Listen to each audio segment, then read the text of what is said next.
ሰላም የቃና ዜና ቅምሻ ነው። የዕለቱ ዋና ዜናዎች የአዲስ አበባ ትራፊክ ማኔጅመንት ባለስልጣን ነገ የሚጀመረውን የሀገራዊ ምክክር ጉባኤ ተከትሎ ከሲቪል ሰርቪስ ዩኒቨርሲቲና ከኢትዮ ቻይና መስመር በሳሊተ ምህረት እስከ አዲስ አበባ ዓለም አቀፍ ኮንቬንሽን ማዕከል የሚጓዙ አሽከርካሪዎች አማራጭ መንገዶችን እንዲጠቀሙ አሳሰበ። ባለስልጣን መስሪያ ቤቱ ዛሬ ከሰዓት ባወጣው ማሳሰቢያ የጉባኤው ተሳታፊዎች ከሲቪል ሰርቪስ ዩኒቨርሲቲ በሳሊተ ምህረት እንዲሁም ከኢትዮ ቻይና መስመር በሳሊተ ምህረት ወደ አዲስ ዓለም አቀፍ ኮንቬንሽን ሴንተር እንደሚጓዙ ጠቁሟል። በዚህም የጉባኤው ተሳታፊዎች በሲኤምሲ መስመር የተባበሩት አደባባይ ወደሚገኘው የኮንቬንሽን ሴንተር ጠዋትና ማታ ሲገቡና ሲወጡ የትራፊክ መጨናነቅ ሊያጋጥም እንደሚችል ገልጿል። የትራፊክ መጨናነቁንም ለመቀነስ ከነገ ጀምሮ ጉባኤው እስከሚጠናቀቅበት ጊዜ ድረስ በመስመሮቹ የሚጓዙ አሽከርካሪዎች አማራጭ መንገዶችን እንዲጠቀሙ ባለስልጣን መስሪያ ቤቱ በፌስቡክ ገጹ ባወጣው መግለጫ ጠቁሟል። በሀገራዊ ጉዳዮች ላይ የተፈጠረና ከጊዜ ወደ ጊዜ እየጨመረ የመጣውን ልዩነት ለመፍታት በሚል ታህሳስ 20 ቀን 2014 ዓ.ም የተመሰረተው የኢትዮጵያ ሀገራዊ ምክክር ኮሚሽን ከነገ ጀምሮ በአዲስ አበባ ዋናውን ሀገራዊ የምክክር ጉባኤ የሚያካሂድ ሲሆን በጉባኤው ላይ ከመላው ሀገሪቱ የተውጣጡ ከ4000 በላይ ተሳታፊዎች እንደሚካፈሉ ተገልጿል። ከ3 ሳምንት በፊት ኮሚሽኑ የተቋማት ግንባታ፣ የህግ የበላይነትና ሰብአዊ መብቶች እንዲሁም የፌዴራል ከተሞች ጉዳይን ጨምሮ በዋናው የምክክር ጉባኤ ላይ የሚቀርቡ 8 የተለዩ የምክክር አጀንዳዎችን ይፋ ማድረጉ ይታወሳል። የኢትዮጵያ ብሔራዊ ሰብአዊ መብቶች አማካሪ ምክር ቤት ለማቋቋም የተደረገው ስምምነት በሙሉ ድምፅ መጽደቁን የኢትዮጵያ ሰብአዊ መብቶች ኮሚሽን ገለጸ።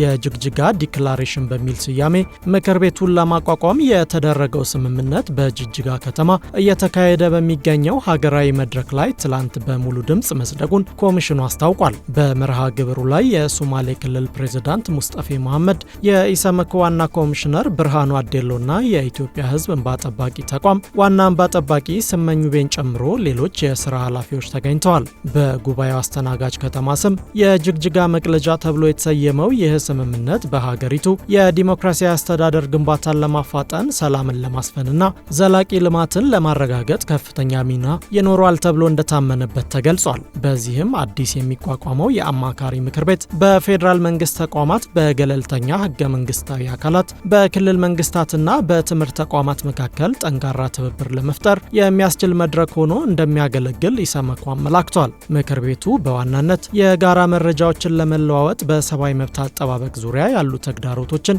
በጋራ ለመለየትና መብቶችን ከማስፋፋትና ከመጠበቅ ጋር በተያያዘ ተገቢና ወቅታዊ እርምጃዎችን በጋራ ለመውሰድ እንደሚያስችል ተመላክቷል። ይህ ስምምነት መጽደቁ በሀገሪቱ የሰብአዊ መብቶች አያያዝ ስርዓት ላይ አዲስ ምዕራፍ ሊከፍት የሚችልና የባለድርሻ አካላትን ቅንጅታዊ አሰራር ይበልጥ የሚያጠናክር መሆኑን የጉባኤ ተሳታፊዎች ገልጸዋል። አክለውም በህገ መንግስቱና በዓለም አቀፍ የሰብአዊ መብቶች ስምምነቶች የተረጋገጡ መብቶችን በተግባር ለመተርጎም የሁሉንም ባለድርሻ አካላት ትብብር እንደሚጠይቅ ጠቅሰዋል።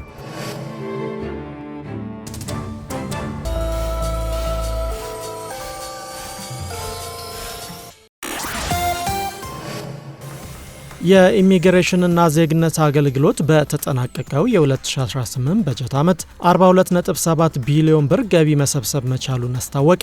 አገልግሎት መስሪያ ቤቱ ይህን ያስታወቀው የ2018 በጀት ዓመት የእቅድ አፈጻጸሙን በገመገመበት ወቅት ነው። በዚህም ተቋሙ በበጀት ዓመቱ 1.6 ሚሊዮን ገደማ ፓስፖርትና 1.04 ሚሊዮን ቪዛ መስጠት መቻሉን ገልጿል። ከዚህም ባለፈ 32952 የትውልደ ኢትዮጵያውያን መታወቂያ እንዲሁም 21163 ጊዜያዊና ቋሚ የመኖሪያ ፍቃድ መስጠቱን ገልጿል። በዚህም ተቋሙ በበጀት ዓመቱ ከፓስፖርት፣ ቪዛና የትውልደ ኢትዮጵያዊ መታወቂያን ጨምሮ ከሌሎች አገልግሎቶች በአጠቃላይ 42.7 ቢሊዮን ብር ገቢ መሰብሰቡንም አመላክቷል። እንዲሁም በአየርና በየብስ ድንበር ዓለም አቀፍ ደረጃን በጠበቀ መልኩ በጉዞ ሰነድ ለ7.22 ሚሊዮን ገቢና ወጪ መንገደኞች አገልግሎት መስጠቱን ተቋሙ በፌስቡክ ገጹ ባወጣው መግለጫ አስነብቧል። በተጨማሪም በበጀት ዓመቱ 433 የውጭ ዜጎችና 4450 ኢትዮጵያውያን በሐሰተኛ ሰነድ የማጭበርበር ድርጊት ሲፈጽሙ በመያዛቸው እንዲሁም 21 ግለሰቦችን ደግሞ በህገወጥ ድለላ ተጠያቂ ማድረግ መቻሉ ተመላክቷል።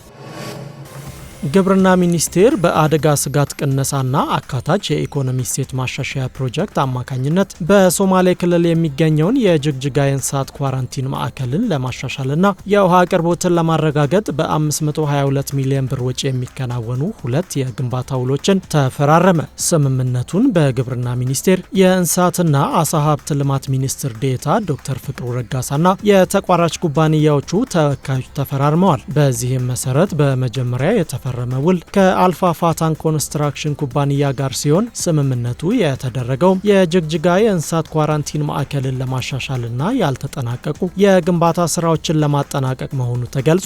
ሁለተኛው ውል ደግሞ ከአል የሱፍ የውሃ ስራዎችና የቁፋሮ ኩባንያ ጋር የተፈረመ ሲሆን ስምምነቱ 2 አዳዲስ የውሃ ጉድጓዶችን ለመቆፈር 2 ነባር የውሃ ጉድጓዶችን ለማልማትና በፓምፕ የመጠቀም ስራዎችን ለማከናወን መፈረሙን ሚኒስቴር መስሪያ ቤቱ በፌስቡክ ገጹ ባወጣው መግለጫ አስታውቋል።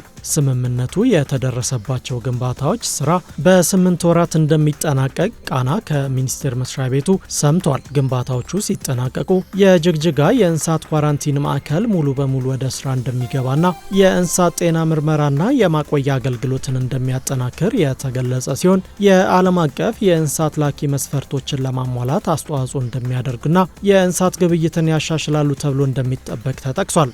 በተጨማሪም የውጭ ምንዛሪ ገቢን ከማሳደግ ባሻገር የአርብቶ አደርና የከፊል አርብቶ አደር ማህበረሰቦች ዘላቂ የኑሮ ዕድሎችን ለመፍጠር ከፍተኛ አስተዋጽኦ ያበረክታሉ ተብሏል።